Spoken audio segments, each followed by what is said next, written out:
d'accueillir parmi nous M.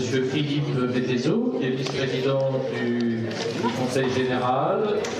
Je crois, Monsieur le vice-président, que c'est la première fois qu'un vice-président du Conseil général participe à nos travaux et vient prononcer une allocution. Nous sommes très contents que vous soyez parmi nous, étant donné la place essentielle que le Conseil général prend dans la vie de nos associations, à la fois comme financeur, c'est difficile de ne pas aborder le terme, mais aussi comme partenaire, étant donné qu'avec les services sociaux du département, nous avons des liens qui viennent au-delà de la question du financement, que ce sont des liens de partenariat de proximité quasiment quotidiens.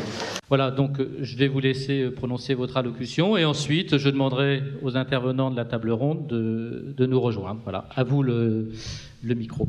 Merci. Merci beaucoup de votre accueil à toutes et à tous. Merci à Monsieur le Président, que je ne vois pas pour l'instant, mais qui ne doit pas être très loin, qui est au premier rang, c'est pour ça que je ne le vois pas, oui. Mais à mon grand âge, vous savez, on voit mieux de loin que de près. Merci à Monsieur le maire Jean-Christophe Poulet d'être venu m'accueillir, j'y suis très sensible. Alors je vais vous faire une petite confidence. Vous dites qu'il y a, je l'apprends là maintenant, hein, que peut-être il n'y a pas eu de vice-présidents qui sont venus participer à vos réunions jusqu'à maintenant. Très franchement, ça ne m'étonne pas. Ça ne m'étonne pas parce que j'ai remarqué, et j'en fais le reproche absolument à personne, que quand je demande à différentes personnes qui m'entourent au Conseil général, dire tiens, j'aimerais bien rencontrer telle ou telle association, ou je vais répondre positivement à telle ou telle association qui a sollicité un rendez-vous, ou bien on va faire une réunion sur tel thème. En général, on m'en dissuade un peu. Et quand j'avais des fonctions municipales, c'était la même chose. On me dit, donc c'est pour dire que ce n'est pas propre au Conseil général. On veut toujours protéger les élus en se disant, attendez, si vous n'y allez pas, vous êtes sûr de ne pas prendre de coups, si vous y allez, on ne sait pas. Et je dois dire que depuis 1 an, je m'efforce de rencontrer beaucoup de monde dans une situation qui n'est pas facile, mais elle n'est pas facile pour nous, elle n'est pas facile pour vous, on va en reparler, et je suis plutôt agréablement surpris.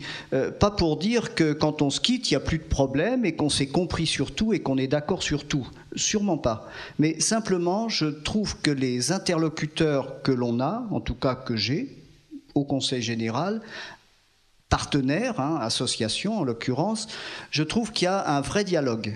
Un vrai dialogue où on se dit les choses simplement, où on se les dit sans agressivité, parce qu'on vit les mêmes problèmes, on vit des difficultés qui sont peut-être différentes, mais qui ne sont pas moins grandes les uns que les autres, et du coup ça oblige à peut-être pas à se remettre en cause, mais enfin à se reposer des questions et à surtout ne pas tenir le raisonnement « Ah ben on agit comme ça depuis tellement d'années qu'on ne voit pas pourquoi on changerait puisqu'on a toujours fait comme ça ».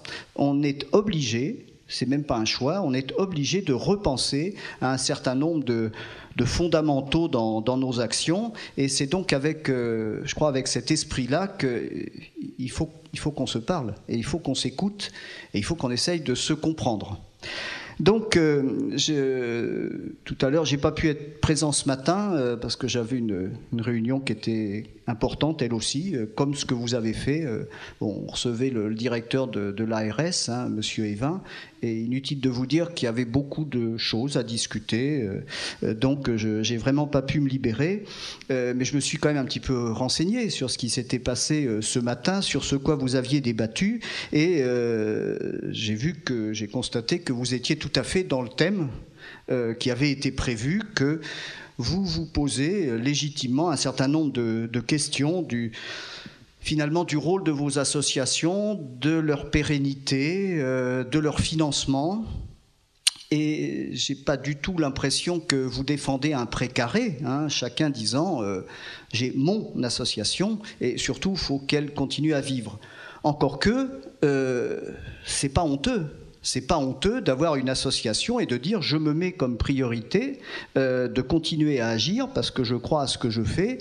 Et puis si mon association a des salariés, et de plus en plus dans le domaine social, c'est nécessaire d'avoir affaire à des professionnels, eh bien, si j'ai des salariés, je me préoccupe aussi de savoir ce qu'ils vont devenir et comment mes activités vont être financées.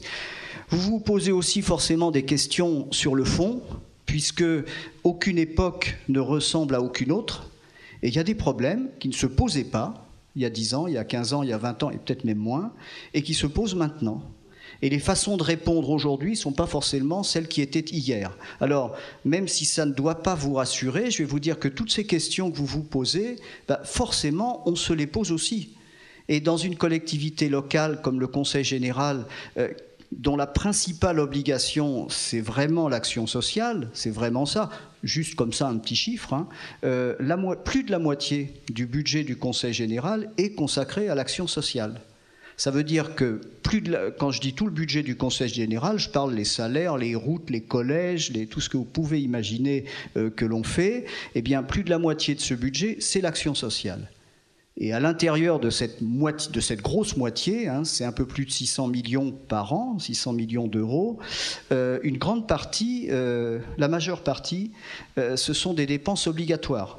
C'est donc des choses auxquelles on ne peut pas toucher, et de toute façon, même si on le pouvait, sans doute qu'on n'y toucherait pas, parce qu'elles sont nécessaires. C'est le versement de l'APA pour les gens âgés, c'est le RSA, c'est la PCH pour les handicapés, etc.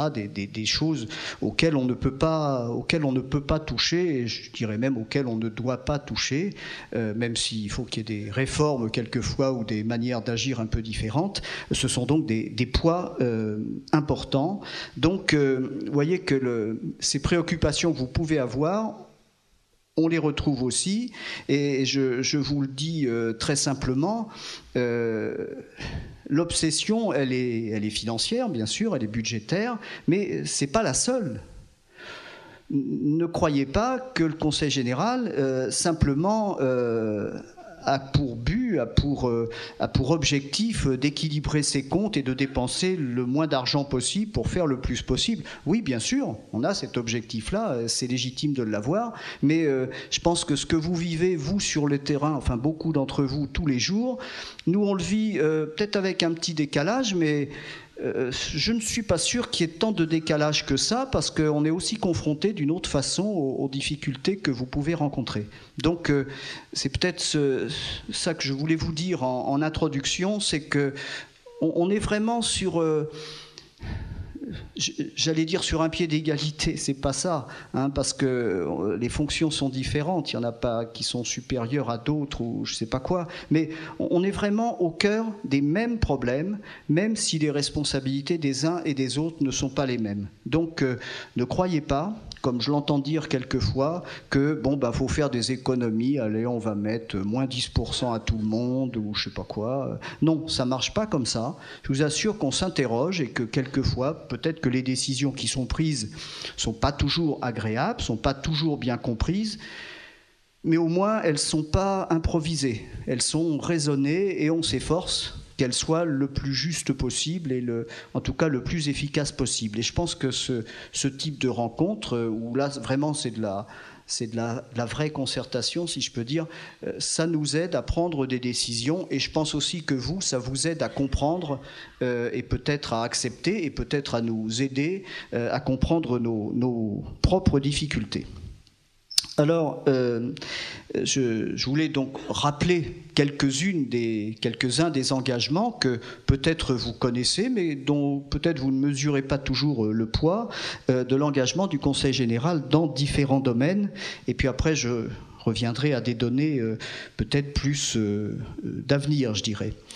Parce que les actions menées en matière de logement et d'hébergement dans le département du Val d'Oise résultent d'une collaboration déjà ancienne entre le secteur associatif et les pouvoirs publics. Le Conseil général est engagé, et vous en êtes la preuve, auprès des associations, dans le cadre de l'hébergement temporaire depuis de nombreuses années et à travers différents dispositifs, comme le versement de la location logement temporaire, le logement des jeunes travailleurs dans des foyers, les résidences sociales, les maisons relais, les logements d'insertion. Tout ça, ce sont, je suis sûr que ça vous parle, ces différentes façons de répondre aux problèmes de logement Le problème de l'hébergement d'urgence étant évidemment une particularité dans le cadre des difficultés que peuvent rencontrer les personnes qui en sont, j'allais dire bénéficiaires, mais ce mot-là est quelquefois un petit peu trompeur, mais enfin c'est comme ça qu'on les appelle. Le département pilote aussi, depuis 2005, le dispositif du FSL, du Fonds de solidarité logement, auquel on consacre un budget de à peu près 4 millions d'euros par an. Et l'action phare de ce dispositif, vous le savez, c'est l'accès et le maintien dans le logement des ménages en difficulté à travers des aides financières et des mesures d'accompagnement social liées au logement qui, pour la plupart, sont exercées donc par des associations. Il y a aussi, vous le savez également, des aides à la précarité énergétique qui sont de plus en plus importantes et de plus en plus variées. Et là, nous essayons de ne pas faire reposer cette prise en charge seulement sur les finances publiques, mais aussi avec des partenaires privés. Certains remplissent très bien leurs obligations, comme EDF. Je ne leur fais pas de la publicité, mais il se trouve que on travaille bien avec eux. GDF participe aussi, d'autres fournisseurs d'énergie. Et pour l'anecdote, il y avait même quelques fournisseurs d'énergie qui non seulement ne participaient pas, mais qui en plus mettaient dans leur publicité pour leurs abonnés, en cas de difficulté, vous pourrez bénéficier du FSL. On a avalé ça pendant quelques mois, puis au bout d'un moment, on a craqué, et maintenant, heureusement, ça ne se fait plus. Alors, le dernier rapport du FSL, et vous allez voir que quantitativement, ça ne veut pas dire grand-chose, mais qualitativement, on peut quand même s'interroger. Il y a moins de dossiers, alors je parle dans le domaine de l'aide au logement, il y a moins de dossiers traités qu'auparavant. L'année dernière, c'était 13 696 dossiers pour les 3 dispositifs d'aide au relogement de la SLL et de la FIL. Et pour l'année, alors ça c'était en 2009, pour l'année 2010, c'est la dernière année complète, 13 861 dossiers. Alors, non excusez-moi, c'est l'inverse, c'est passé de, oui, j'avais bien dit, de 13 861 à 13 696. Alors, l'important c'est pas tellement, disons les 200 dossiers en moins, parce que ça ne veut pas dire grand-chose, sauf que c'est dans une période où on sait bien que, hélas, il y a de plus en plus de gens qui devraient avoir recours à ce type d'aide. Alors, évidemment, la conclusion optimiste, ça serait de dire s'il y a moins de dossiers, c'est qu'il y a moins de gens en difficulté. Il ne faut pas se voiler la face, c'est sûrement pas l'explication. Moi, j'en vois 2 des explications. D'abord, c'est dans la qualité de l'instruction des dossiers. Alors ça, vous y êtes pour certains d'entre vous, pour quelque chose. Les dossiers sont de mieux en mieux instruits. Ça veut dire qu'il y en a peut-être un petit peu moins qui arrivent au bout, si je peux dire. Mais ceux-là, ils se traduisent positivement. Donc, il faut quand même se féliciter du professionnalisme qu'il y a dans l'instruction des dossiers. Peut-être aussi que, et vous le savez également, on a des mesures préventives. On explique aux gens qui se présentent ayant des difficultés financières pour se loger ou pour se chauffer, on essaye de les aider à réduire leurs factures. Et peut-être aussi que, je dirais, à force d'avoir ce type d'action, elles commencent à porter leurs fruits, et peut-être aussi que ça explique que dans une période où ces demandes devraient logiquement exploser, bien le nombre de demandes, on va dire, se maintient à peu près au même niveau et sont même là en très légère baisse. Donc je voulais vous le dire, je pense que le bon travail fait par les associations et puis par le Conseil général quand même dans le domaine du FSL, là porte quelques fruits. La politique volontariste du Conseil général va bien souvent au-delà de ses compétences obligatoires et il souligne l'implication de notre institution vis-à-vis des associations, reconnaissant ainsi la pertinence de leurs interventions dans la prise en charge des publics concernés. Le travail réalisé au quotidien confirme la nécessité d'un partenariat fort où chacun a conscience qu'il ne peut accomplir seul ses missions. On est dans une période difficile, on le sait, on est dans une période budgétaire difficile, nous au Conseil général, puisque je suis là pour vous parler du Conseil général, une période enfin oui, des circonstances budgétaires extrêmement difficiles. Je vous disais tout à l'heure que nos marges de manœuvre étaient extrêmement faibles, que les recettes sont en diminution, parce qu'il faut savoir que la principale recette d'un conseil général, c'est ce qu'on appelle les droits de mutation, c'est-à-dire c'est les ventes de l'immobilier.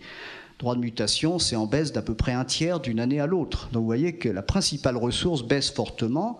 La deuxième ressource, c'est la fiscalité. Là, je crois qu'on a demandé 2 années de suite des efforts aux Valdoisiens qui sont importants, même si c'est impopulaire, quelquefois il faut le faire.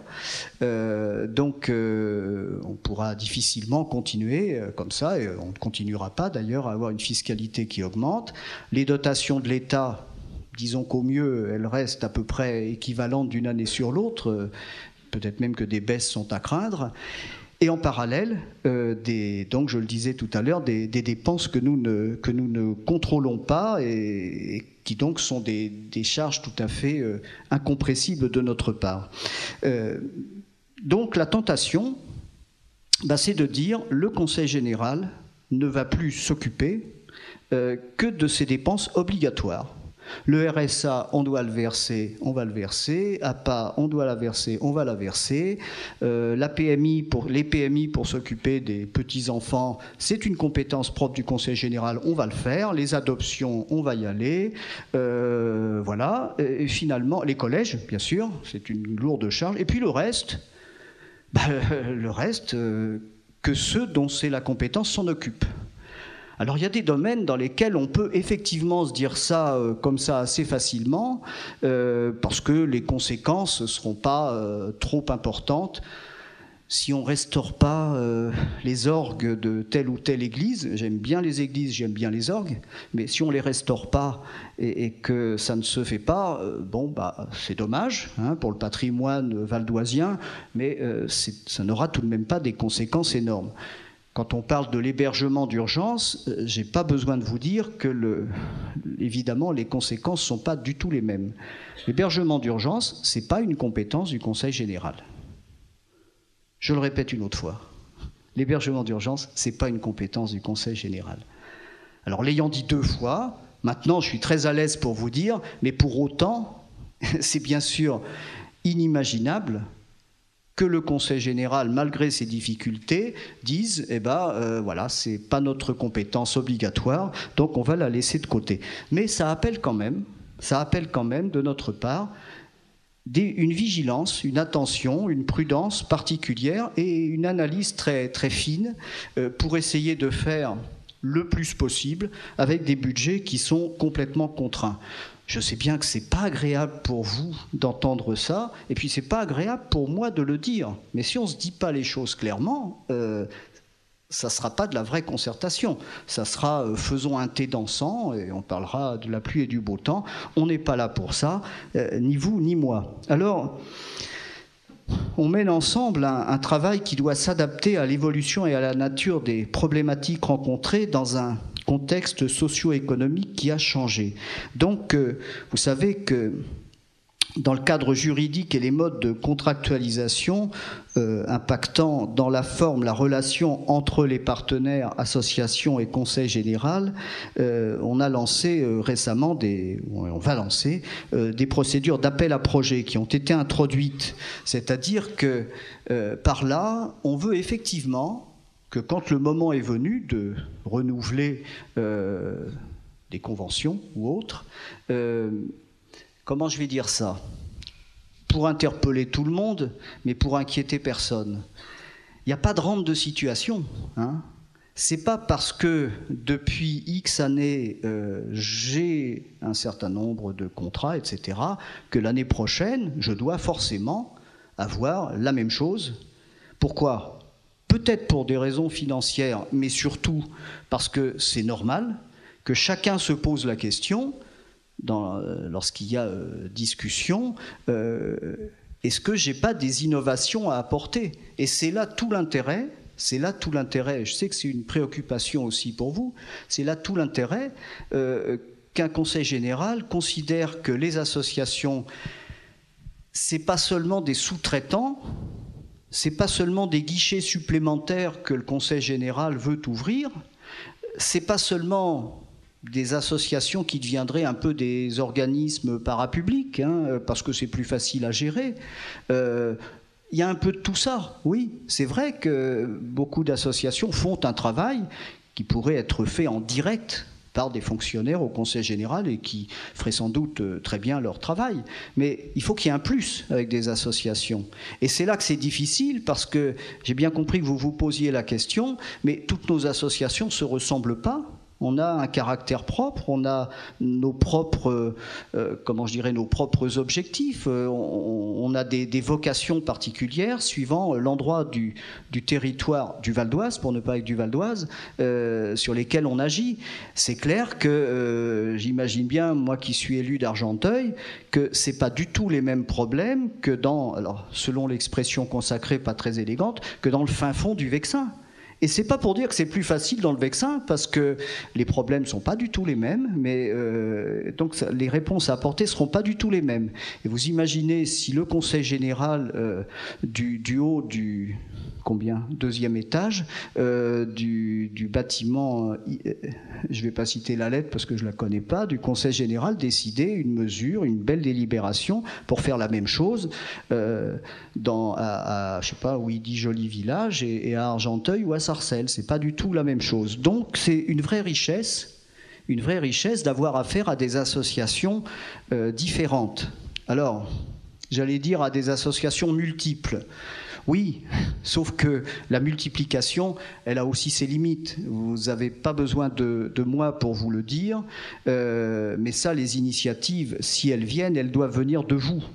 C'est pas le Conseil général qui va vous dire « Attendez », enfin on peut vous le dire si on discute librement, mais en tout cas il n'y aura pas d'obligation, il n'y aura pas de choses fléchées, de dire « Attention, si vous voulez tenir le coup avec un T à la fin ou avec un P à la fin, comme vous voulez, il va falloir forcément mutualiser des moyens, il va falloir peut-être adosser certaines actions. Vous remarquerez que je ne prononce pas le mot fusion, c'est pas qui me fait peur, parce qu'il y a des domaines où effectivement il faut des fusions. Ça m'arrive dans d'autres cadres, à d'autres associations, dans d'autres domaines, à qui ça ne fait pas plaisir, que je le dise, de parler de fusion. Là, je n'emploie pas le mot, parce que je comprends que chaque association, dans des domaines aussi sensibles que ceux dont on parle, là, de l'hébergement, il puisse encore une fois y avoir des richesses qu'on n'a pas envie qu'on n'a pas envie de partager. Si, mais on n'a pas envie qu'il y ait un consensus mou, qu'on prenne le plus grand dénominateur commun pour que plusieurs associations travaillent ensemble. Non, ça, je crois que ça serait une erreur. Vous avez tous, sauf peut-être toujours l'exception qui va confirmer la règle, mais vous avez tous votre raison d'être. Par contre, à vous, si vous le sentez, de prendre les initiatives nécessaires pour peut-être essayer de mutualiser, quand c'est possible, les choses. Le peut-être dernier point, oui, il va falloir que je conclue, le dernier point que je voulais aborder, c'était sur les nombreuses études, livres de je ne sais pas quelle couleur, reportages, enquêtes, tout ce que vous voulez, observatoires, machin, enfin bon, qui rendent chacun leur rapport. Et en général, on lit le rapport, on entend à la radio, on regarde à la télé, et puis on s'empresse de l'oublier. Il y a eu un rapport très récent là qui indiquait que un petit peu le portrait robot des personnes en difficulté, ça changeait un petit peu. Alors je sais, je pense que vous partagez la même horreur que moi quand on parle de personnes, de parler du cas moyen, hein, parce que entre monsieur X et monsieur Y qui sont très différents, on va pas dire il y a un monsieur Z moyen qui est l'intermédiaire entre les deux. Les statistiques, ça marche comme ça dessine quand même un peu les choses. Et donc le rapport, j'ai là tout de suite une hésitation, mais je crois que c'est le Secours catholique qui l'a, hein, voilà, oui, merci, qui l'a fait. Je voulais rendre à César ce qui est à César et à Dieu ce qui est à Dieu, si je peux dire. Donc oui, c'est bien le rapport du Secours catholique qui montrait qu'il y avait un changement dans les personnes bénéficiaires de l'hébergement d'urgence, et c'est exactement la même chose que nous avions lu dans un rapport précédent pour les personnes bénéficiaires du RSA. je mélange pas, hein, mais c'est aussi un autre public qui peut être en grande difficulté, en grande précarité, eh bien le portrait robot, c'est-à-dire que le bénéficiaire moyen il y a quelques années, c'était un homme isolé, et c'est devenu maintenant une femme avec des enfants en bas âge. Donc vous avez sûrement lu ce rapport comme moi, alors on peut le lire, on peut avoir une petite larme à l'œil ou intellectuellement dire bah tiens c'est intéressant, il y a un changement, et puis ne pas en tirer de conséquences. Je pense que quand on a des données comme ça, on ne peut pas y rester indifférent. Alors peut-être que quelquefois, il n'y a pas de conséquences pratiques à en tirer, mais quelquefois, il y en a. Et c'est vrai que le Conseil général, qui ne peut pas tout faire, et qui aime bien avoir une clarification un peu dans ses missions, bah, on se pose un peu la question, plutôt que tout le monde fasse tout, est-ce qu'il ne faut pas un peu c'est pas se spécialiser, mais quand même flécher quelques actions? Et c'est vrai que dans les temps qui viendront, le Conseil général se posera de plus en plus cette question, de peut-être se dire, je vais prioriser mon action sur quelques domaines. Alors là, puisqu'on parle de l'hébergement d'urgence, je vais me limiter à ça, mais c'est valable aussi pour d'autres obligations. Il faudra certainement qu'on ait une attention particulière sur l'hébergement d'urgence qui concerne les femmes avec de jeunes enfants. Et ce n'est pas choisi simplement parce qu'elles deviennent majoritaires, parce que l'homme seul, etc., il a aussi besoin d'être aidé. Hein. Ne me faites pas dire ce que je ne dis surtout pas. Mais nous sommes responsables. Alors là, c'est une responsabilité propre du Conseil général des jeunes enfants dans le cadre des PMI. Et on peut difficilement, enfants de moins de 3 ans, on peut difficilement s'occuper d'enfants de moins de 3 ans en difficulté, sans s'occuper évidemment de sa mère d'abord, peut-être de ses parents d'une façon plus large. Mais enfin, pour en revenir à cette idée de cette évolution de la personne accueillie en hébergement d'urgence, femme seule avec enfant, on ne peut pas y rester indifférent. Et donc, je vous indique, voilà, un peu dans quel sens va notre réflexion. Je ne suis pas en train de vous parler de mesures de délibération, de budget, et de vous dire tout est ficelé. Non, mais c'est une direction dans laquelle nous irons plus prioritairement, si je peux dire, et il est donc normal que d'autres instances, je pense d'abord à l'État, mais il y en a d'autres aussi, sachent un peu quelle est cette façon de voir du Conseil général. Et il est bon que vous, associations, c'est la première fois que je le dis en public, soyez aussi informés de cette façon dont on réfléchit à ces problèmes et comment on intègre ces évolutions que l'on voit dans les différents rapports et qui sont confirmés et qui ne doivent pas rester lettre morte. Pour terminer, je voulais aussi vous dire que on a intérêt, je vais reprendre mon introduction, on a intérêt à se parler de plus en plus. Parce qu'on n'a pas de solution toute faite, vous le savez bien, ça serait trop beau, et vous n'en avez pas non plus. Vous n'en avez pas non plus. Alors chacun peut rester avec ses objectifs et ses difficultés, on peut aussi tenter d'essayer. Je ne sais pas sous quelle forme, mais tout à l'heure en arrivant, je parlais avec votre président et on parlait d'évaluation. C'est difficile d'évaluer la qualité du travail fait dans une association. C'est vrai que nous, on a nos propres critères. Alors ils ont été établis il y a un certain nombre d'années, ils ont leur valeur, mais ils n'ont que leur valeur. Est-ce qu'on ne peut pas aussi échanger ensemble sur la façon dont on doit évaluer le travail que vous faites? Quand c'est de l'humain, c'est difficile. Quand c'est une entreprise, les critères pour la juger, c'est assez facile. C'est son chiffre d'affaires, c'est le nombre d'emplois qu'elle a créé, c'est je sais pas quoi, son patrimoine. Bon, ça marche pas comme ça quand évidemment il s'agit de gérer des problèmes sociaux et des problèmes humains. Donc voilà, c'est peut-être pas le plus important, mais voilà un sujet sur lequel je pense ça serait bien qu'on réfléchisse. Je sais pas dans quel cadre.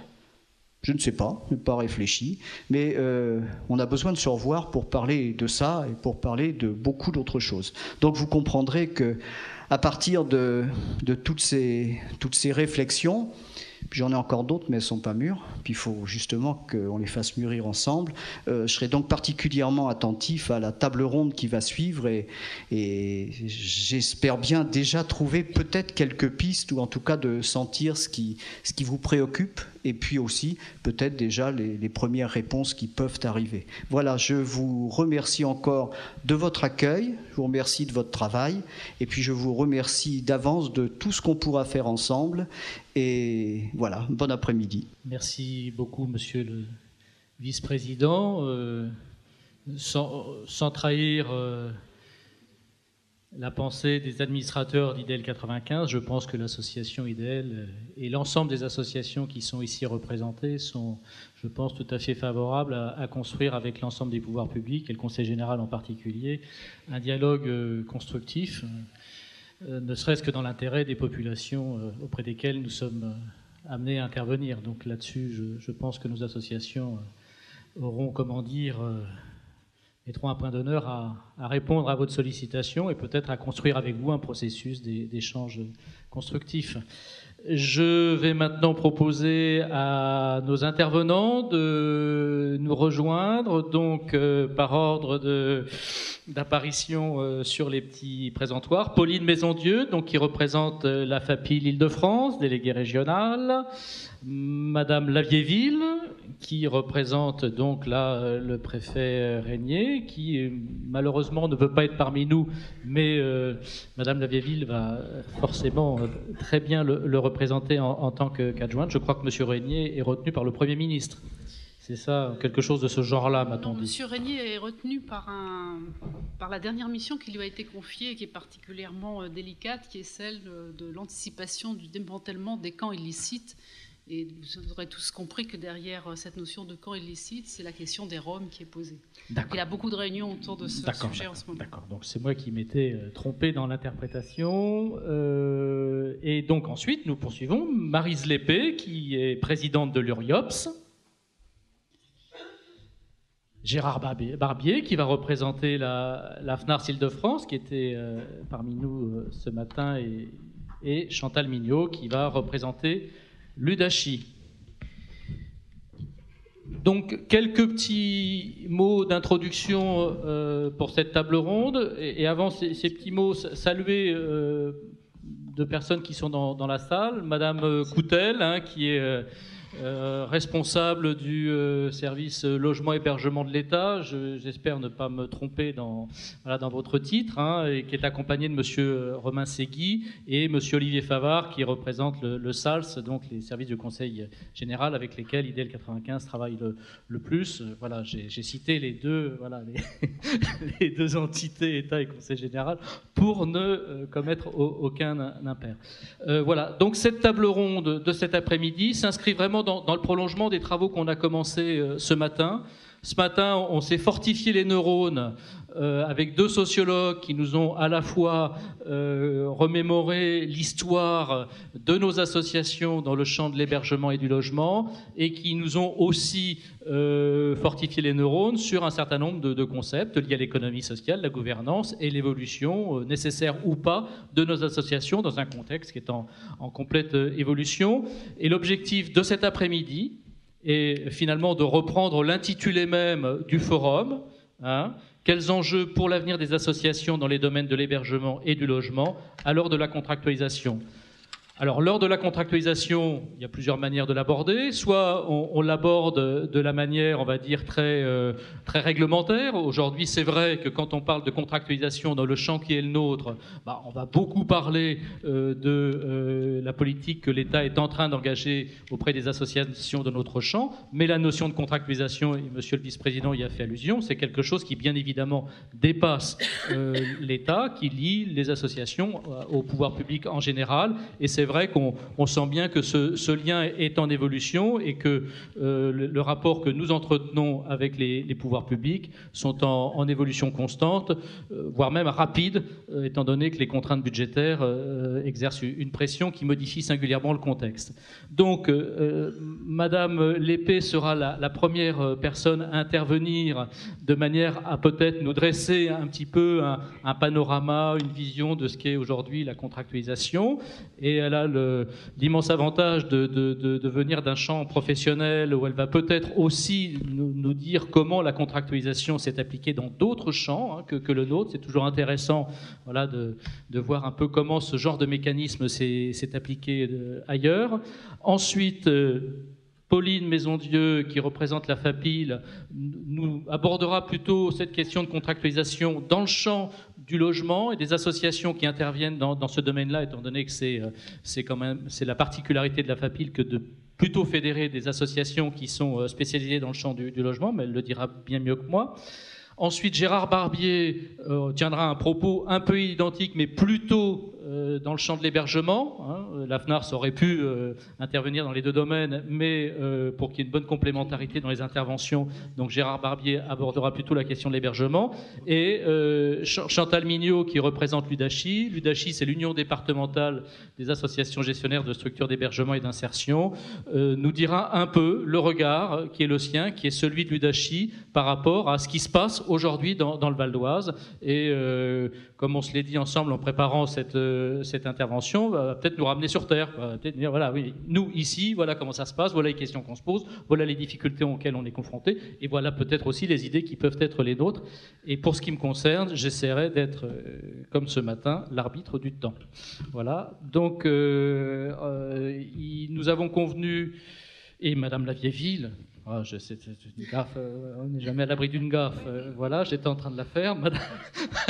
Madame Lavieille-Ville, ensuite, rebondira sur l'ensemble des interventions des uns et des autres et dira, elle, du point de vue de l'État, du point de vue de l'État central, de la délégation interministérielle, voilà, quel est le regard de l'État sur cette affaire-là et comment l'État, aujourd'hui, dans les réflexions qui sont les siennes, comment il voit le rôle des associations, leur place, en espérant que nous en ayons encore une durable. Voilà. Madame Lépée, je crois que ça va être à vous. Voilà. Donc vous avez, je regarde, alors j'ai oublié ma montre, donc je regarde mon portable. Il est 15h13, vous avez 15 minutes. Et dans 15 minutes, je vous dirai un peu avant quand ça commencera. D'accord. Voilà. Eh bien, écoutez, on va y aller. Bonjour à tous et à toutes, tout d'abord. Une précision avant de commencer, vous dire ce qu'est l'URIOPS Île-de-France. C'est l'union qui regroupe au niveau régional francilien l'ensemble du secteur associatif sur la santé, sur le médico-social, personnes âgées, personnes handicapées, et sur le social. C'est à peu près 700 associations et à peu près 100 000 lits et places, voilà, pour donner quelques chiffres. Alors, la contractualisation, chers amis. Peut-être, je vous propose une intervention en 3 points. D'abord, vous proposer une définition des réussites et des conditions de réussite de la contractualisation, car il y a des passages obligés dans cette affaire, et si l'on ne passe pas par ces étapes progressives et qu'on brûle certaines étapes, on peut s'y brûler les ailes complètement. Deuxième point de mon intervention, vous faire un schéma rapide de ce que l'on constate en matière de contractualisation sur notre secteur hébergement-logement en Île-de-France, mais je m'y étendrai pas trop parce que vous êtes les uns les autres à intervenir plus profondément sur ces sujets-là. Et un troisième point qui est un point de comparaison avec le secteur de la santé. On a un peu de mal à décoller en matière de contractualisation sur notre secteur hébergement-logement, mais dans d'autres secteurs, ça marche pas si mal, et ça vaut la peine de voir comment ça fonctionne. Donc, premier point, d'abord un préambule. Qu'est-ce que l'on peut définir sous le terme de contractualisation ? Pour moi, c'est d'abord et avant tout un mode opératoire innovant, souligné de 3-4 traits, même plus, dans les relations entre les pouvoirs publics, qu'ils soient État, collectivité territoriale, monsieur le vice-président, ou collectivités territoriales, État, et les opérateurs, quels qu'ils soient. Opérateurs, associations, mais aussi hôpitaux publics, on en parlera tout à l'heure, cliniques privées. Voilà, un nouveau mode de relation complètement différent. Nouveau mode de relation qui suppose, et vous l'avez dit aussi, Monsieur le Président, que la collectivité territoriale, que les pouvoirs publics, d'une façon générale, État ou collectivité territoriale, aient des objectifs stratégiques précis. On sait où on va. Et ça, je crois que c'est tout à fait essentiel d'avoir en face de soi un pouvoir public qui fixe la ligne, qui fixe le sens de notre action. Ça suppose également, en termes de définition de la contractualisation, que les opérateurs que nous sommes, que ce soit les associations ou d'autres structures, aient des réelles qualités d'adaptation. Je crois que ça, c'est essentiel d'avoir cette souplesse d'adaptation dans un univers qui change énormément. Et enfin, troisième forme de définition de cette contractualisation, elle s'inscrit dans la pluriannualité. Il n'y a de contractualisation valable qu'à compter du moment où elle dure 3 à 5 ans, où elle mérite d'être suivie, évaluée, comme vous le disiez tout à l'heure, en termes de résultats, pour repartir sur une deuxième vague de contractualisation. Donc un mode de relation totalement innovant entre les pouvoirs publics et les opérateurs. Premier point de mon intervention, quelles sont les conditions de réussite de la contractualisation? 3 conditions prioritaires à mon sens. D'abord, une méthodologie rigoureuse. Deuxièmement,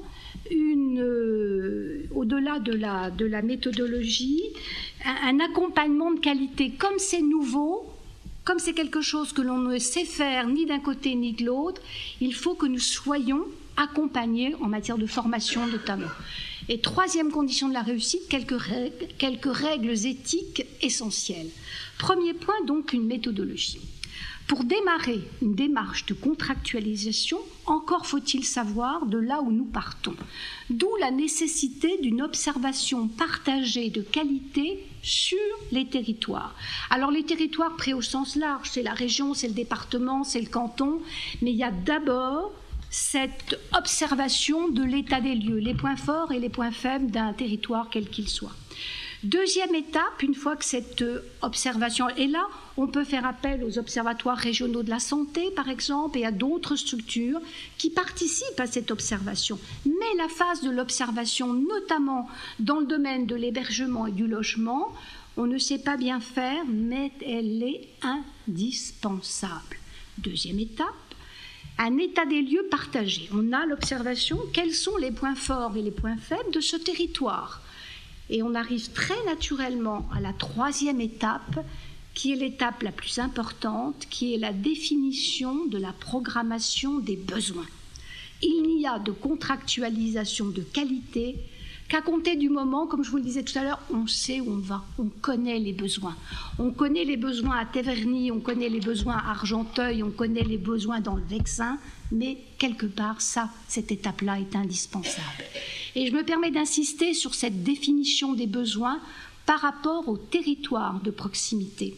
On est en train de passer dans l'évolution des politiques publiques progressivement d'une programmation régionale à une programmation départementale, et vous le verrez tout à l'heure dans le domaine de la santé, à une programmation par territoire de santé, au plus près de là où habitent les personnes. Et c'est là que se joue et se gagne quelque part la contractualisation avec l'ensemble des partenaires. Et c'est dans ce territoire de proximité que se nouent les partenariats, que se nouent les réseaux, que se noue ce faire ensemble.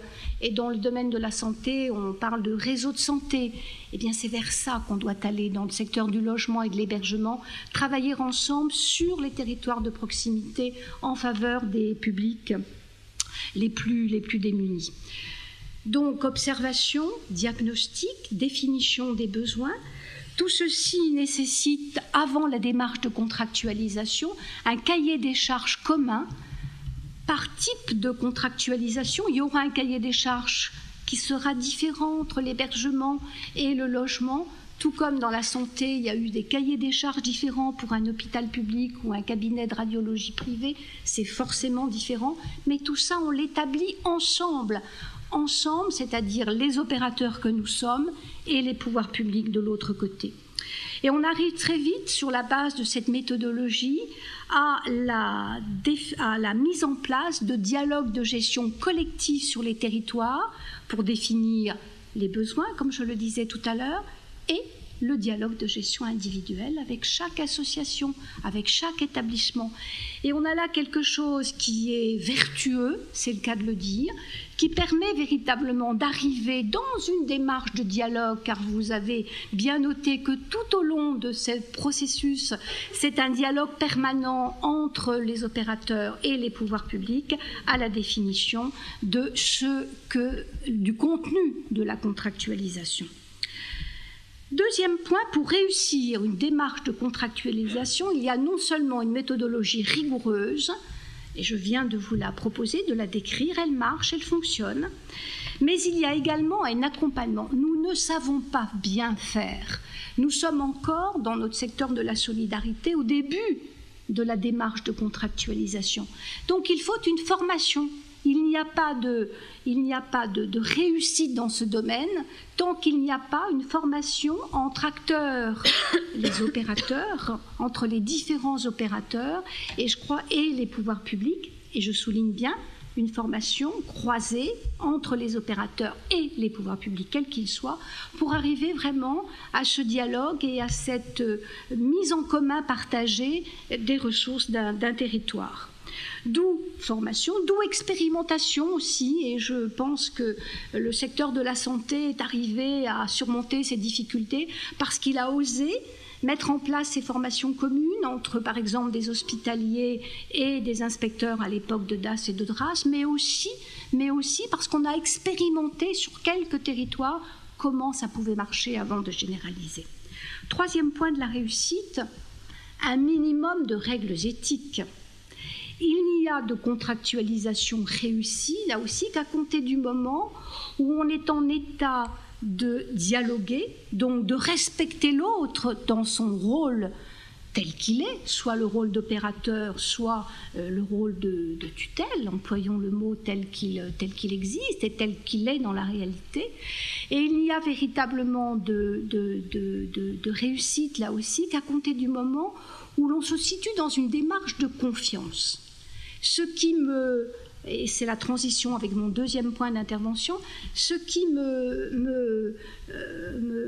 m'interpelle le plus dans le début de la démarche de contractualisation que nous avons mis en place dans le secteur de l'hébergement et du logement, c'est le fait qu'on était, pour des raisons que je n'analyserai pas, mais dans une démarche de méfiance quelque part. On n'était pas dans une démarche de confiance, on était dans quelque chose qui était mais qu'est-ce qu'il y a derrière, qu'est-ce qu'on veut. Voilà. Deuxième point de mon intervention, donc, l'état des lieux de la contractualisation dans notre secteur hébergement-logement. Nous sommes partis il y a 4-5 ans dans cette démarche de contractualisation dont vous sentez bien que je suis une fervente participante. Je crois à la vertu de la contractualisation. Non seulement j'y crois, mais je l'ai pratiquée et ça marche. Et puis nous nous sommes arrêtés. Le secteur de l'hébergement, logement en chemin. Je suis persuadée que ça va reprendre. Donc on est sur quelque chose qui est bourré d'amertume. On ne sait pas bien où on s'est arrêté, puis on est sur quelque chose, on est parti sur une démarche de contractualisation, puis très vite on a dérivé sur des démarches de rationalisation budgétaire. Le dialogue de gestion s'est souvent transformé en un dialogue ou un échange, parfois même à l'imposition de règles pour transformer des places de CHRS, disons les choses telles qu'on les a vécues, pour véritablement transformer nos places de CHRS en maisons relais, en mesure d'accompagnement dans et vers le logement. Et on n'a pas vraiment pu dialoguer. D'où cette insatisfaction de part et d'autre d'ailleurs, à la fois des opérateurs et de la part des DDCS ou des DRJS. Je crois que c'est exactement la même chose. Il y a cette espèce d'insatisfaction qui est là et le souhait de pouvoir aller plus loin. Et je terminerai par donc voilà, nous en sommes là, au milieu du chemin. Il faut que ça reprenne, il faut que ça reparte, mais cette fois-ci sur une méthodologie bien clairement définie, avec des objectifs précis, comme je le disais tout à l'heure, de la part de nos autorités de tutelle. Et je terminerai par le troisième point, qui est celui de la réussite dans le domaine de la santé. La santé, le domaine de la santé, donc qui concerne toute l'hospitalisation publique, privée, l'ARS, monsieur le vice-président, dont vous parliez tout à l'heure, a derrière elle 20 ans de programmation des besoins. Le premier schéma régional d'organisation sanitaire, nous en sommes au vote du 4e, là, avant la fin de l'année, pour l'ARS d'Île-de-France en tout cas. Les DRAS de l'époque ont fait adopter les premiers schémas d'organisation sanitaire, les SROS, en 1994. Donc ça commence à faire un certain temps quand même. Hein. Et nous en sommes aujourd'hui en 2012 au 4e schéma d'organisation sanitaire, au 4e SROS et à la 2e vague de contractualisation. Car entre-temps, en 2007, il y a eu une vaste campagne, un vaste dispositif de contractualisation obligatoire, souligné de 3 traits, avec l'ensemble des hôpitaux, cliniques privées, bref, les professionnels de la santé en 2007. Ça s'est passé en début d'année 2007 et ceci a nécessité un vaste travail en commun, comme je vous le disais tout à l'heure, avec les opérateurs, des cahiers des charges différents, une analyse des besoins, le schéma régional d'organisation sanitaire, et à partir de là, une contractualisation établissement par établissement qui, sur la base de l'évaluation des besoins au niveau régional, a permis très naturellement de définir avec l'hôpital d'Argenteuil, pour vous, l'hôpital de Pontoise, les besoins et à la fois les besoins et les lignes stratégiques de chaque structure de santé. 600 contrats ont été signés en Île-de-France en l'espace d'une petite année dans un dispositif obligatoire et admis par l'ensemble des professionnels de la santé. Qu'en est-il aujourd'hui en 2012 sur ce secteur de la santé? Nous sommes sur le point, comme je vous le disais tout à l'heure, pour la fin de l'année, nous sommes sur le point d'adopter le 4e schéma régional d'organisation sanitaire en matière de santé. La concertation est en cours, elle a été lancée par le directeur général de l'ARS, Claude Evin, il y a tout juste un mois. La concertation est en cours et nous savons tous, professionnels de santé, que derrière cette adoption du projet régional de santé pour la fin de l'année, il va y avoir une deuxième vague de contractualisation en 2013 avec tous les opérateurs de santé. Et ce qui est intéressant, et c'est quelque part notre ligne de cible, c'est que ces contrats seront, comme en 2007, des contrats individuels avec chaque hôpital, avec chaque structure, fixant les priorités par rapport aux besoins. Mais également, et c'est ça qui est le plus intéressant à mon sens, nous allons innover vers des contrats de territoire. Des contrats de territoire dans lesquels il va être défini les modalités d'action en commun, d'articulation sur un territoire de santé entre les différents opérateurs. Et voilà que la transversalité devient réalité à travers cette deuxième vague de contractualisation avec l'ensemble des opérateurs de santé en Île-de-France comme ailleurs. Donc voilà, c'était important de vous donner ce schéma d'intervention sur le secteur de la santé. Nous avons quelques difficultés, mais je suis persuadée que nous allons les surmonter sur le secteur de l'hébergement et du logement. Mais voyez que c'est possible dans le secteur de la santé, par exemple, ce qui ne veut pas dire, ne me faites pas dire ce que je n'ai pas dit, qu'il faut continuer à être vigilant et que notamment les points que je vous ai énoncés tout à fait au début de mon intervention, voilà les étapes indispensables de la réussite d'une contractualisation, sont tout à fait nécessaires, tout à fait indispensables et que nous devons, en tant qu'association, être les garants de cette méthodologie à l'égard des pouvoirs publics. Voilà, merci.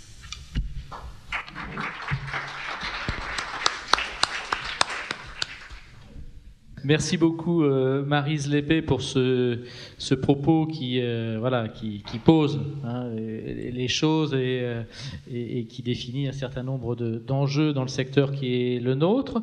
Donc c'est à Pauline Maisondieu de prendre celui-ci, d'enchaîner, et qui va plutôt d'une part je pense nous dire un petit peu plus ce qu'est la FAPIL, et puis aussi nous dire aujourd'hui, dans le champ du logement, l'intervention des associations dans ce champ, où en est la contractualisation, comment les rapports avec les pouvoirs publics s'organisent-ils actuellement. Voilà. À toi, Pauline, 15 minutes, pile poil. En plus, t'es pas loin de l'horloge, là. Donc, je vais d'abord faire un rapide point quand même sur la spécificité du territoire francilien, puisque c'est sur le territoire francilien que les adhérents de la FAPIL Île-de-France agissent. Et ensuite, je vous présenterai les spécificités des actions de la FAPIL. Et enfin, j'essaierai d'aborder quelques points sur la contractualisation et les enjeux pour nos adhérents. Alors, le territoire francilien, c'est quand même un territoire assez particulier, avec des fortes disparités et en même temps beaucoup d'interdépendances, qui rencontrent plusieurs difficultés, à la fois des difficultés d'ordre économique, tant au niveau de la production de logements, à cause du prix du foncier, des modes de financement, des baisses des aides à la pierre et des emprunts à court ou long terme qui sont de plus en plus coûteux. À la fois du côté difficulté également du côté de l'accompagnement social en termes économiques, puisqu'il y a une grosse disparité dans les aides attribuées résultantes des politiques décentralisées, et insuffisance également de ces financements.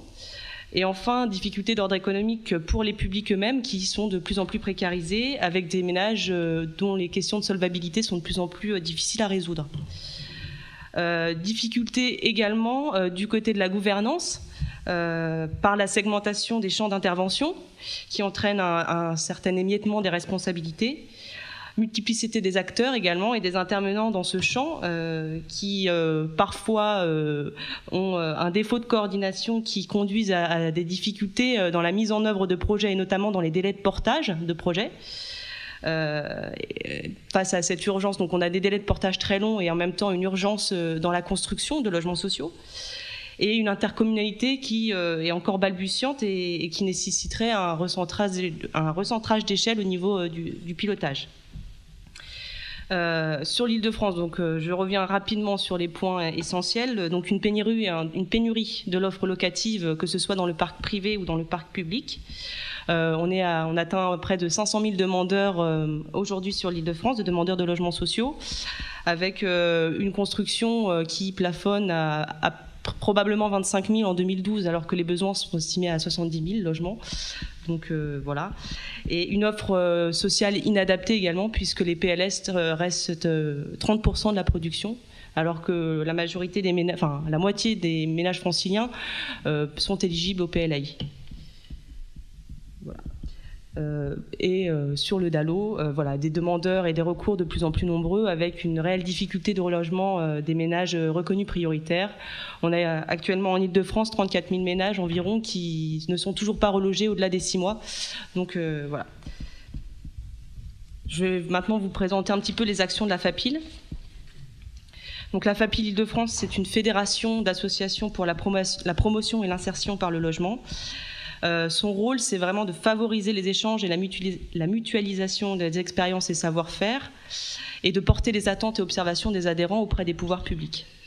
La FAPIL Île-de-France compte 23 structures, qui sont des structures qui font à la fois de l'accompagnement social lié au logement, de la maîtrise d'ouvrage d'insertion et des agences immobilières à vocation sociale, dont je vous exposerai un petit peu plus précisément les actions. On accompagne un peu plus de 2000 ménages en 2011, et nous avons un peu plus de 3000 logements en droit réel de propriété. Voilà, pour vous donner une idée de l'échelle des adhérents de la FAPIL. Donc il y a 4 activités essentielles au sein de la FAPIL. Donc, je vous l'ai dit, l'accueil et l'orientation des demandeurs de logement à travers des permanences d'information et d'accès au droit. La production d'une offre immobilière diversifiée à travers les adhérents qui font de la maîtrise d'ouvrage d'insertion, et l'intermédiation locative à travers la gestion locative adaptée et la possibilité d'offrir des solutions multiples pour des publics diversifiés à travers les structures que sont les résidences sociales, les pensions de famille, le logement d'insertion, le logement intergénérationnel, enfin voilà, tous ces types de dispositifs spécifiques. Enfin, au niveau de l'antenne régionale, la FAPIL Île-de-France, c'est aussi être force de proposition et lieu de débat auprès des décideurs, auprès de l'opinion publique également. Je vais développer un peu plus précisément ce qu'est la maîtrise d'ouvrage d'insertion. Donc, c'est une production d'offres de logements adaptés par acquisition d'un bien immobilier. Les modes d'acquisition sont de plusieurs formes. L'achat en pleine propriété, la signature d'un bail qui confère un droit réel immobilier, c'est-à-dire que le bail permet d'engager des travaux et de louer l'appartement, la structure. Voilà, sur la maîtrise, voilà, les financements pour ce type de production, ce sont des subventions d'État à travers le logement social comme le PLAI, les subventions de l'ANA, mais ça suppose d'avoir été agréé, maîtrise d'ouvrage d'insertion, les 3 agréments dont parlait l'intervenante ce matin, les subventions des collectivités locales ou des dons ou des emprunts. Voilà. Par contre, la contrepartie de tous ces financements publics, évidemment, c'est la réservation et l'attribution. Et on voit que sur des structures spécifiques avec un projet associatif particulier, la méconnaissance l'urgence du relogement fait qu'il y a souvent une inadéquation entre les orientations et les projets associatifs. Donc ça pose quelques difficultés. Le deuxième pôle que je voulais développer, c'est les agences immobilières à vocation sociale. Donc, c'est des agences immobilières qui mobilisent et gèrent des logements dans le parc privé et qui les mettent à disposition des ménages dans le cadre d'un bail de droit commun. Donc, le mandat de gestion existe à la fois pour des logements dans le parc privé, mais aussi dans le parc public, en location, sous-location, ou dans le cadre de dispositifs publics comme Louer Solidaire ou Solibail. On a aussi du mandat de gestion sur des structures type résidence sociale, foyer de jeunes travailleurs, foyer de travailleurs migrants. Agence immobilière parce que gestion immobilière, donc locative, technique et comptable du logement, et à la fois à vocation sociale, donc il inscrit vraiment dans une déontologie propre au secteur de l'économie sociale et solidaire, avec un accompagnement des personnes, l'aide à l'appropriation du logement, un suivi des locataires et la prévention et le traitement des retards d'impayés de loyer. Donc la FAPIL, dans le cadre du logement d'abord, on essaye vraiment, enfin les adhérents produisent vraiment des réponses, l'accès au logement sans délai, sans forcément le passage par un CHRS. C'est la production d'une offre par la production d'une offre complémentaire au logement social classique à travers ces multiples logements temporaires, logements d'insertion, location sous location. Le développement d'une réponse adaptée aux besoins des personnes avec des structures qui accueillent des publics spécifiques et diversifiés, un accompagnement social et une gestion locative adaptée, et l'animation et la participation à des réseaux d'acteurs du logement d'insertion, notamment l'association francilienne pour favoriser l'insertion par le logement, la FIL, qui donc travaille aussi à mettre en réseau tous les acteurs du logement, et les acteurs du logement d'insertion, les ALI, dont l'objectif est vraiment de promouvoir les projets innovants montés par le secteur, mutualiser les compétences et diffuser les bonnes pratiques, et travailler aussi à la professionnalisation des adhérents à travers la production d'outils et de supports.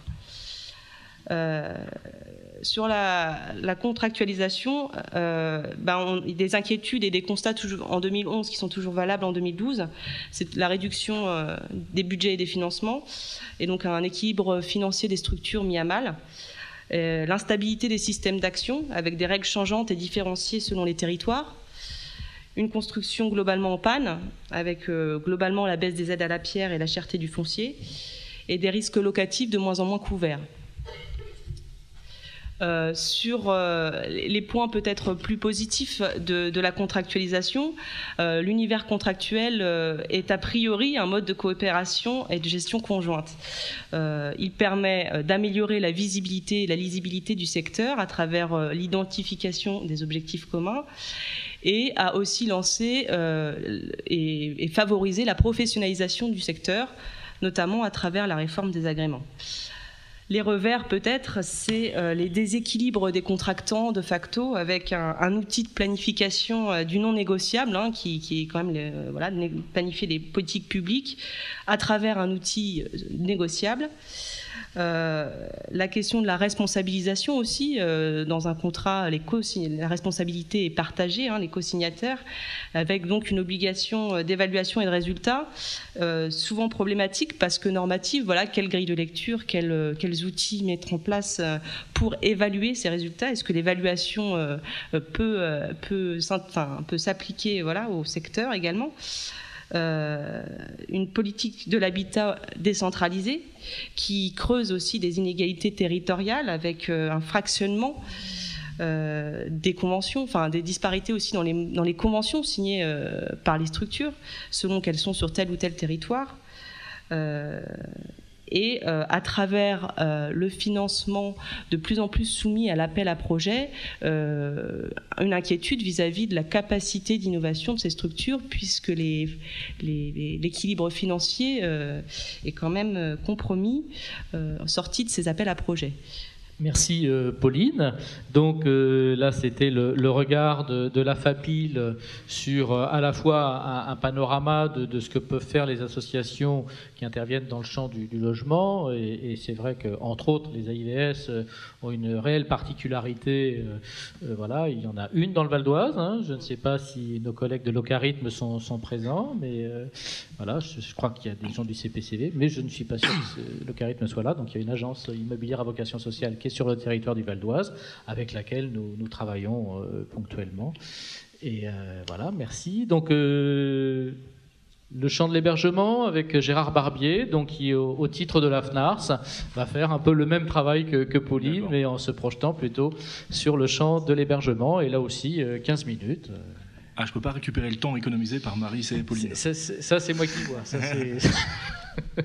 on peut, oui, on a un petit peu plus éventuellement, mais ça va pas se jouer à grand chose. Bonjour.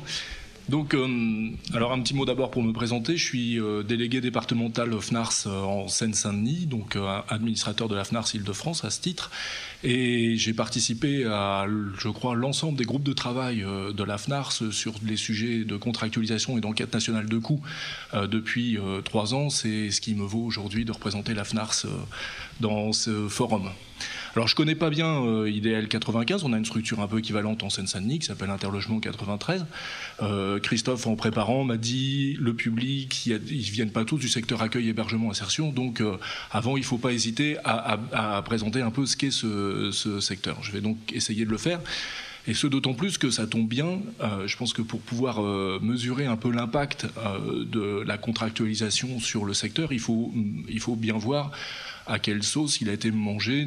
Alors tout à l'heure, un des intervenants ce matin parlait des dernières décennies. Je crois qu'on peut dire simplement le dernier quinquennat, la multitude des réformes qui a touché le secteur. Alors le secteur hébergement, donc le nom un peu plus officiel, c'est accueil, hébergement, insertion.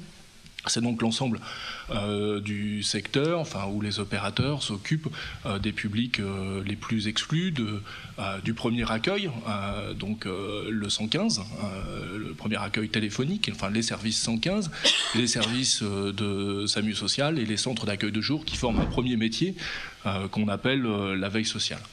Et puis après, il y a l'ensemble du dispositif d'hébergement. Alors, il y a eu pas mal de noms d'hébergement, ou en tout cas de types d'hébergement évoqués depuis ce matin. Hébergement d'urgence, de stabilisation, hébergement de réinsertion sociale. Donc, c'est l'ensemble des places d'hébergement, à proprement parler.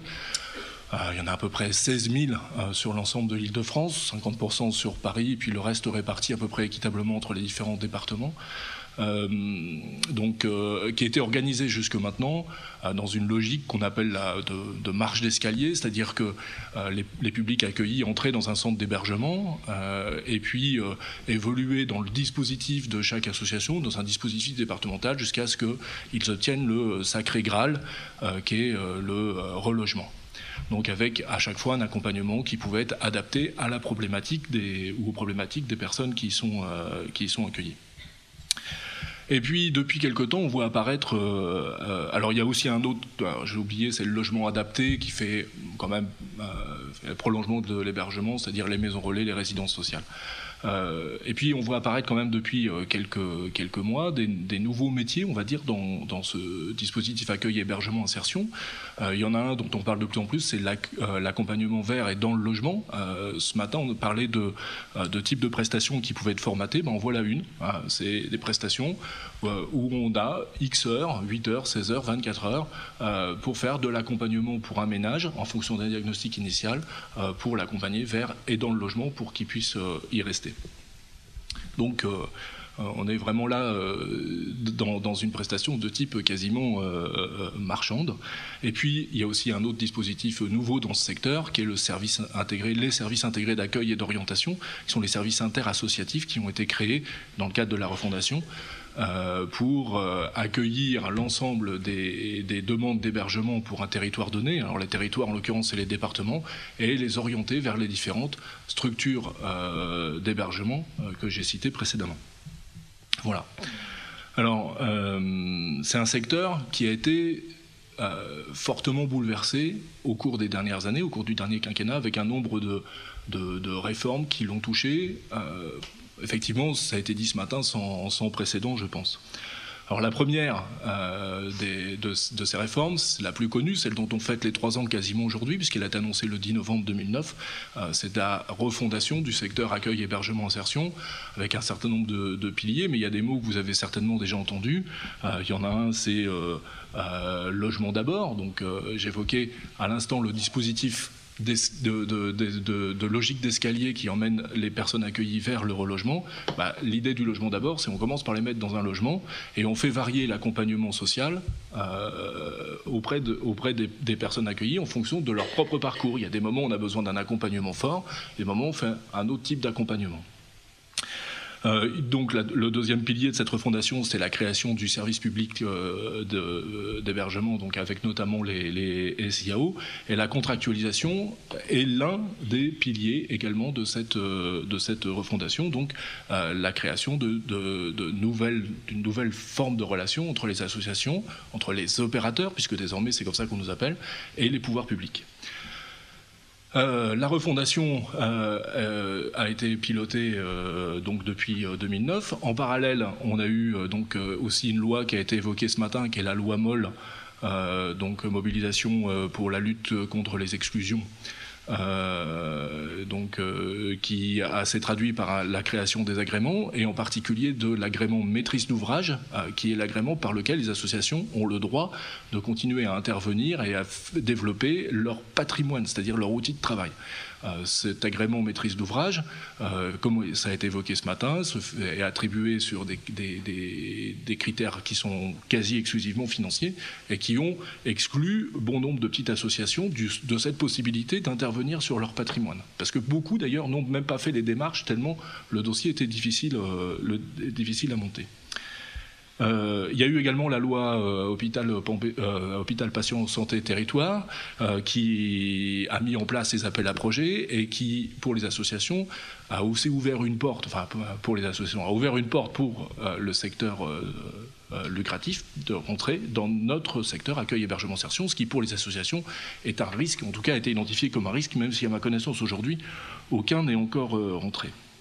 Puis on peut citer aussi, même si c'est un peu plus accessoire, toutes les réformes de l'État qui sont intervenues, la réforme générale des politiques publiques et le Grand Paris qui a modifié les périmètres de nos interlocuteurs auprès des pouvoirs publics, qui a de même souvent modifié les intervenants eux-mêmes et souvent leurs droits. Alors ça n'a l'air de rien, mais je ne sais pas comment ça se passe ici en Val d'Oise, c'est la Grande Couronne, mais sur la Petite Couronne, je vous disais, je représentais les associations de Seine-Saint-Denis. Avant, les associations de Seine-Saint-Denis, elles discutaient avec la DAS 93, qui était celle qui décidait des budgets qui leur étaient accordés.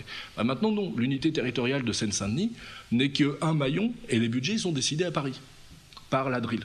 Donc c'est-à-dire que nos décisions budgétaires nous viennent d'autres gens qu'on ne connaît pas. Et de même, les périmètres ont changé. Par exemple, les postes infirmiers qu'on pouvait avoir sur les services de premier accueil, donc SAMU social notamment, et ben, tout d'un coup, c'est plus été le périmètre de l'ADRIL, c'est devenu le périmètre de l'Agence régionale de santé. Et au lieu de faire un dossier de demande de financement, ben, on a dû faire 2 dossiers, un pour la veille sociale et un pour les postes infirmiers. Donc tout ça, voilà, ça a profondément changé les références des associations, des opérateurs.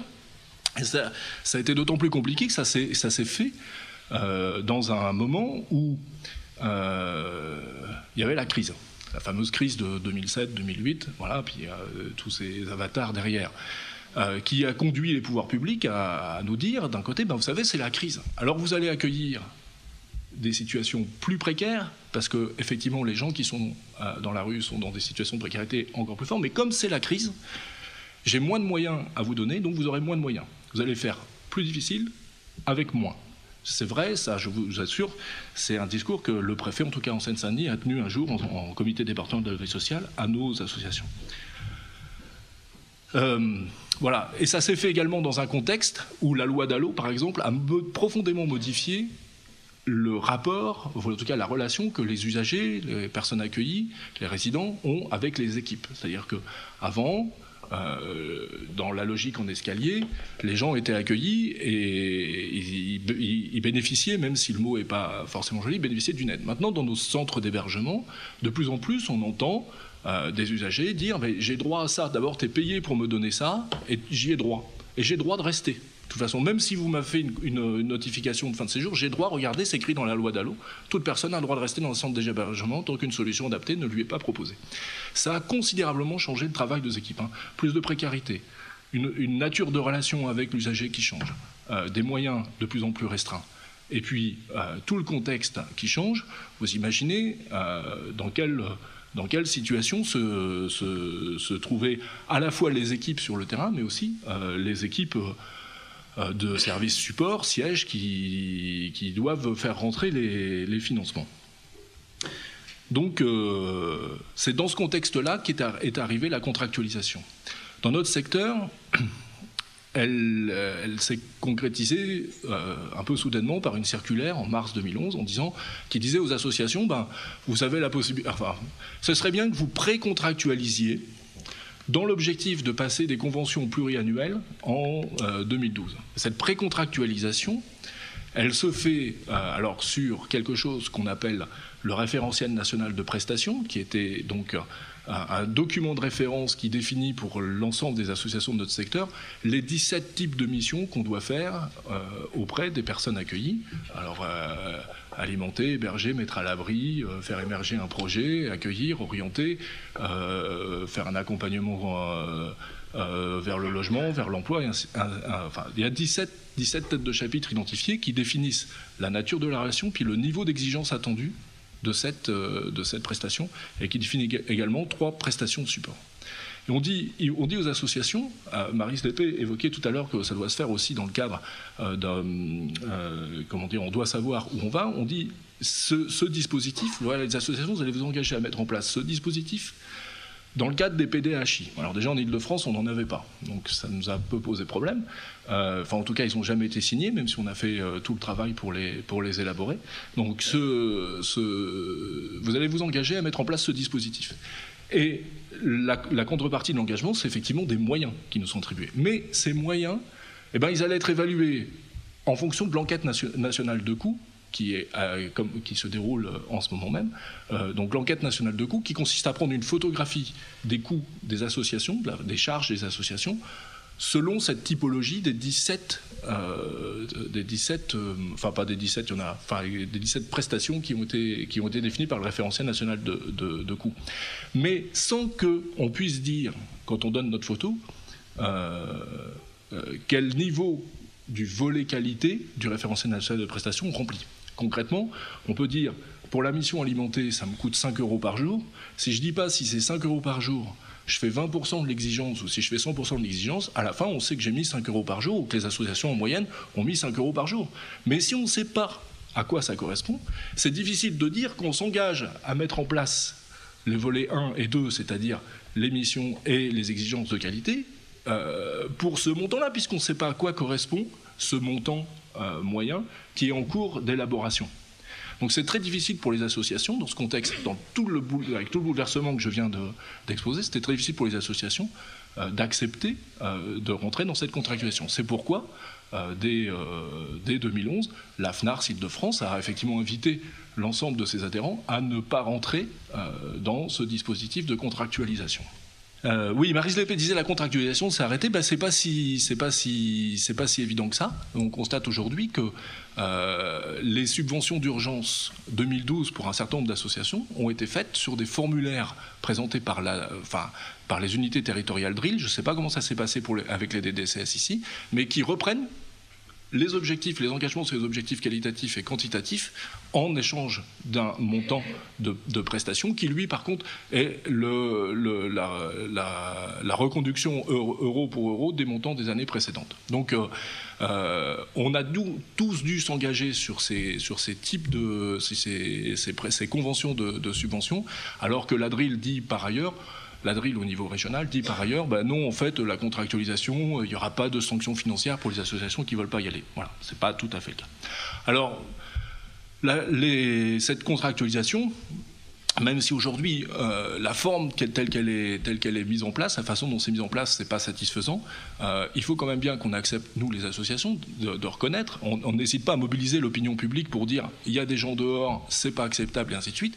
Il faut effectivement qu'on rende des comptes à l'opinion publique, donc au pouvoir public, en disant oui, l'argent qu'on nous donne, il faut qu'on le dépense de la façon la plus saine possible et la plus juste possible. Personne n'accepterait qu'on refuse de rendre des comptes là-dessus.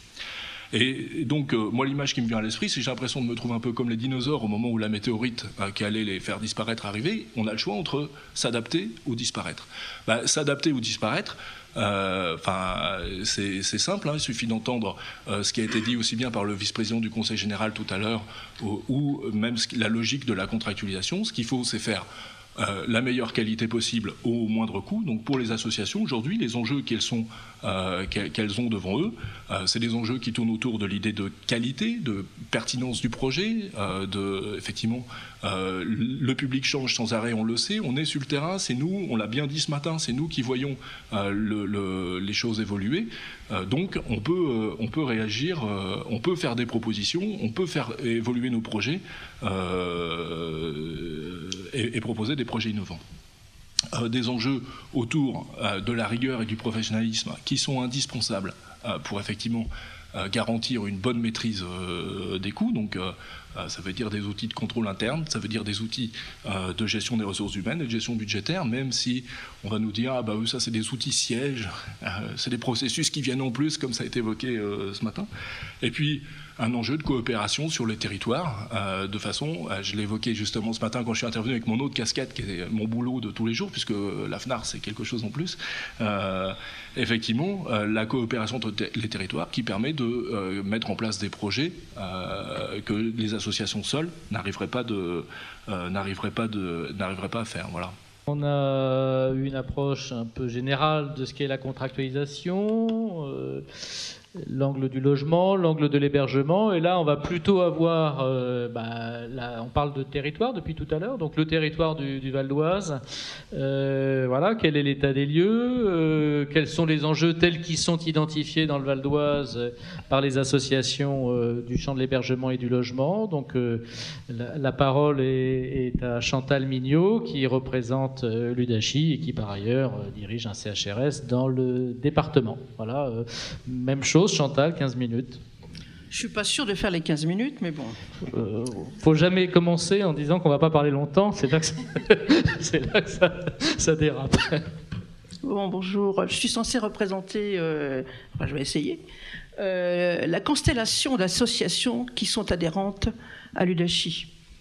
Je parle exprès de la constellation d'associations, parce que peut-être nous sommes en voie de disparition, les constellations. Sous la voûte céleste, peut-être qu'en 2070, il ne restera que quelques associations, que peut-être que Bessancourt sera dans le Grand Paris, et que nous serons à la 14e contractualisation à ce jour, en essayant quand même que les petites associations survivent sur des aspects très marginaux de publics très en difficulté que les gros mastodontes n'auraient pas résolus. Non, mais je vais revenir plus sérieusement au Val d'Oise. Donc, alors, sur le Val d'Oise, bien sûr, on a complètement impacté par ce qui a été dit ce matin, par la refondation. Et c'est vrai qu'on a, comme toutes les associations franciliennes, on connaît un véritable bouleversement, un changement de paradigme un petit peu conséquent. Et ce que je retiens, c'est qu'il est revenu souvent le mot « partager ». Dialogue. Alors, partager, pour ça, il faut déjà se mettre autour d'une table. Vous avez parlé, Madame Lépée, d'une méthodologie rigoureuse. Eh bien, c'est pas tellement ça qu'on a vécu sur le Val d'Oise, mais peut-être à l'échelle de l'Île-de-France, c'était la même chose. Peut-être que les personnels de la DDCS sont aussi confrontés au manque de rigueur de leurs interlocuteurs plus hauts. Bon, peut-être j'ai encore là moins 20 000 € de subventions pour l'année prochaine, peut-être, je ne sais pas. Mais ce qu'on peut constater, c'est que, par exemple, sur le plan départemental d'hébergement et de l'accueil et de l'insertion, on a appris... Alors, l'UDACHI rencontre régulièrement sur le département du Val d'Oise la DDCS. Et lors d'une de ces réunions, les représentants de l'UDACHI ont appris que le PDHAI avait été signé alors que les adhérents de l'UDACHI avaient participé à un moment à des travaux. Et ensuite, après, c'était silence radio. Plus d'images, plus de son. Et puis, tout d'un coup, on s'aperçoit lors d'une réunion que ce document a été signé, validé. Donc ça, c'était ce que vous appelez le diagnostic partagé sur le département du Val d'Oise. Ensuite, le diagnostic partagé sur les besoins, bien sûr, il en découle. Donc là, pour l'instant, on a des échanges tout à fait cordiaux avec la DDCS. Nous essayons nous-mêmes d'être cordiaux. Des fois, c'est un peu compliqué parce que vous avez souligné l'amertume, l'insatisfaction de part et d'autre. Je crois que c'est vrai. C'est des sujets brûlants pour les adhérents du LACHI parce que même si on nous appelle opérateur, on n'est pas obligé de se laisser appeler opérateur. On peut se revendiquer notre position d'association, d'action sociale, notre position l'association qui met en œuvre un certain nombre de choses pour l'utilité sociale et par rapport à des personnes en difficulté, donc de replacer effectivement la personne au cœur de nos projets, au cœur de nos discussions, sans en permanence revenir sur ce qui est le fond, je dirais, le fait qu'effectivement on est dans un processus qu'on veut bien nous dire, de rationalisation budgétaire. D'accord ? C'est vrai. Peut-être. Si je fais de la provocation dans le sens de provoquer, c'est-à-dire provoquer la parole, peut-être la parole après. On nous parle de la dette, etc. C'est-à-dire qu'il y a des choix qui sont faits actuellement, politiques, ça personne ne peut le nier, et là où l'argent est mis, il y en a de l'argent, ou peut-être pas sur le territoire français, parce que je vous rappelle quand même, et c'est des chiffres que je tiens, je pense qu'ils sont vrais, l'évasion fiscale chaque année coûte 40 à 50 milliards d'euros. Donc c'est le prix de la dette. D'accord ? Et donc je crois qu'il faut quand même qu'on revienne au contexte, c'est-à-dire on ne se situe pas en dehors d'un contexte économique, politique et social. Donc il y a des choix qui sont faits au niveau gouvernemental, au niveau quand la refondation s'est mise en œuvre. Je crois vous avez eu raison de le dire, il y a le logement d'abord, je dis que quand il y a aussi le logement après le passage en CHRS, etc. Je veux dire, on ne peut pas miser tout sur le logement d'abord quand on entend les chiffres de déficit de la construction de logements sur le territoire francilien, comment on fait ?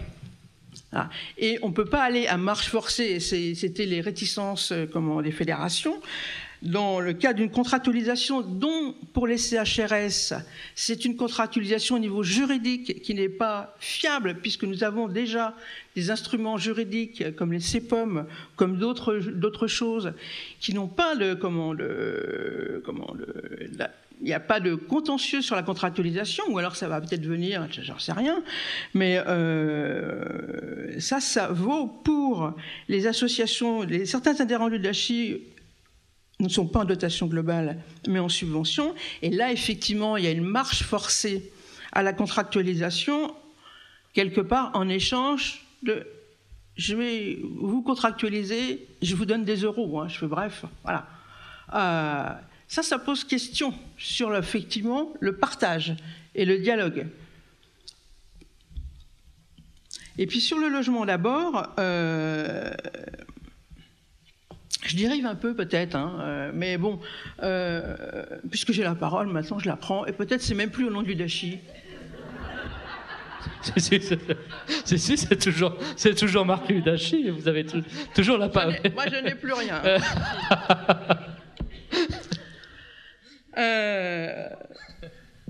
Le logement d'abord, c'est un point consensuel. On peut être dans les discours, on peut être que d'accord sur cette idée-là, ce vocable. Mais on connaît bien l'importance du logement, surtout que c'est IDL qui organise ce forum.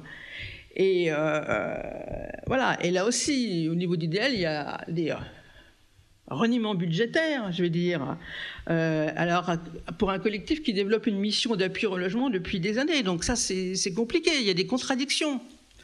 Voilà. Et puis, dans la loi de finances 2013, c'est quand même le logement d'abord qui est mis, qui est d'abord. Et il est marqué très clairement que, eh bien, il faudra réduire le coût à la place des CHRS. Ah, donc c'est peut-être à l'heure de la contractualisation, mais c'est peut-être aussi à l'heure de notre mort. Alors, je ne veux pas plomber l'ambiance, mais bon, parce que je suis, vous savez, un peu excessive, bon, pour certains, ceux qui me connaissent, mais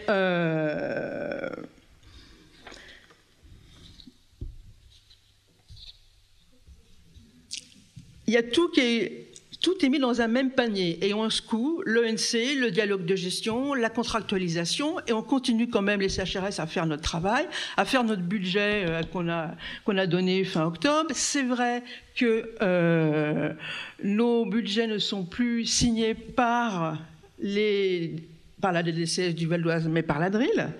Donc ça veut dire qu'il y a un échelon régional qui décide d'un certain nombre de choses et ça redescend ensuite. Là, c'est pas je sais pas s'il y a des escaliers là, mais bon.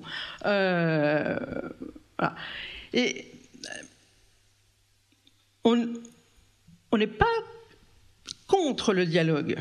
Encore faut-il qu'il se passe dans des conditions de confiance et de lisibilité et de méthode sur qu'est-ce que vous voulez faire, quoi.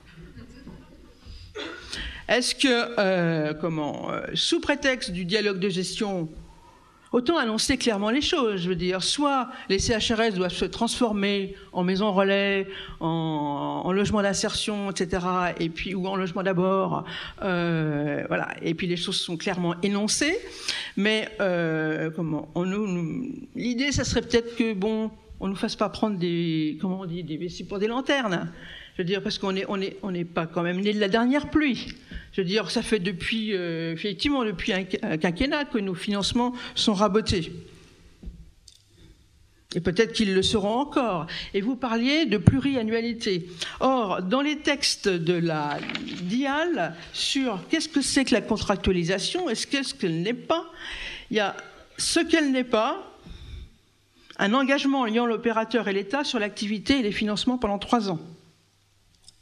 Et ce qu'elle est, c'est un engagement des parties sur les objectifs et les moyens sur 1 an uniquement. Donc on n'est pas tout à fait dans ce que vous avez dit. La pluriannualité des actions stratégiques. Voilà, et là c'est que les objectifs aussi, c'est à 1 an. Donc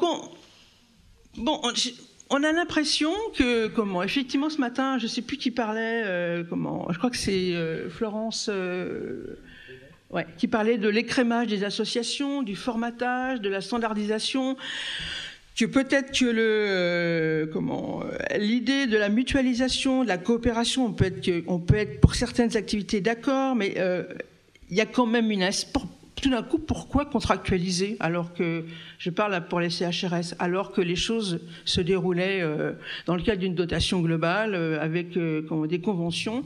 Voilà. Sur le Val d'Oise, la DDCS a dénoncé toutes nos conventions au nom de la contractualisation. Alors j'interroge, pourquoi cette précipitation alors que même on n'a toujours pas contractualisé et que qu'on est dans un processus de dialogue plus ou moins partagé, ce qu'on espère partager, parce que l'idée c'est quand même quand on est dans un dialogue qu'on puisse le partager, on puisse avoir des objectifs partagés. Mais pourquoi cette précipitation tout d'un coup à contractualiser ?